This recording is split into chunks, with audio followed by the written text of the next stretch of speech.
ಹಾಗೆ ಇನ್ನು ಚಿಕ್ಕಬಳ್ಳಾಪುರದಿಂದ ಸಿಟಿ ರವಿ ಅವರನ್ನ ಕಣಕ್ಕಿಳಿಸೋದಕ್ಕೆ ಬಿಜೆಪಿಯಲ್ಲಿ ಬಹಳ ಚರ್ಚೆ ಆಗ್ತಾ ಇದೆ.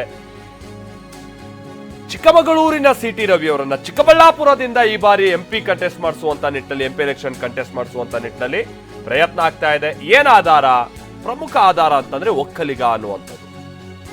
ಚಿಕ್ಕಬಳ್ಳಾಪುರದಿಂದ ಸ್ಪರ್ಧೆಗೆ ಸಿಟಿ ರವಿ ಅವರು ನಿರಾಕರಿಸ್ತಾ ಇದ್ದಾರೆ. ಏನ್ ಕಾರಣ?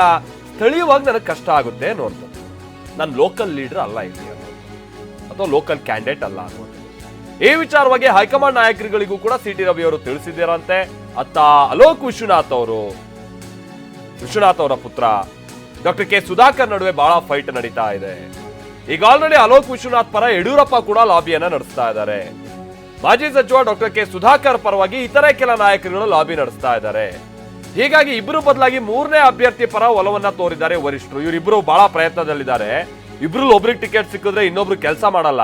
ಹೀಗಾಗಿ ಇಬ್ರನ್ನ ಬಿಟ್ಟು ಮತ್ತೊಬ್ರಿಗೆ ಈ ಬಾರಿ ಟಿಕೆಟ್ ಕೊಡೋಣ ಅನ್ನುವಂತ ಯೋಚನೆಯನ್ನ ಹೈಕಮಾಂಡ್ ನಾಯಕರುಗಳು ಮಾಡ್ತಾ ಇದ್ದಾರೆ ಅನ್ನುವಂಥದ್ದು ಗೊತ್ತಾಗ್ತದೆ. ಈ ಹಿನ್ನೆಲೆಯಲ್ಲಿ ಸಿಟಿ ರವಿ ಬಗ್ಗೆ ಹೈಕಮಾಂಡ್ ಗಂಭೀರವಾಗಿ ಚರ್ಚೆನ ನಡೆಸಿದೆ. ಆಮೇಲೆ ಈ ಚಿಕ್ಕಬಳ್ಳಾಪುರಕ್ಕೆ ಹೊರಗಿನಿಂದ ಬಂದು ಕಂಟೆಸ್ಟ್ ಮಾಡುವಂಥದ್ದು ಇದೇನು ಹೊಸ್ತಲ್ಲ.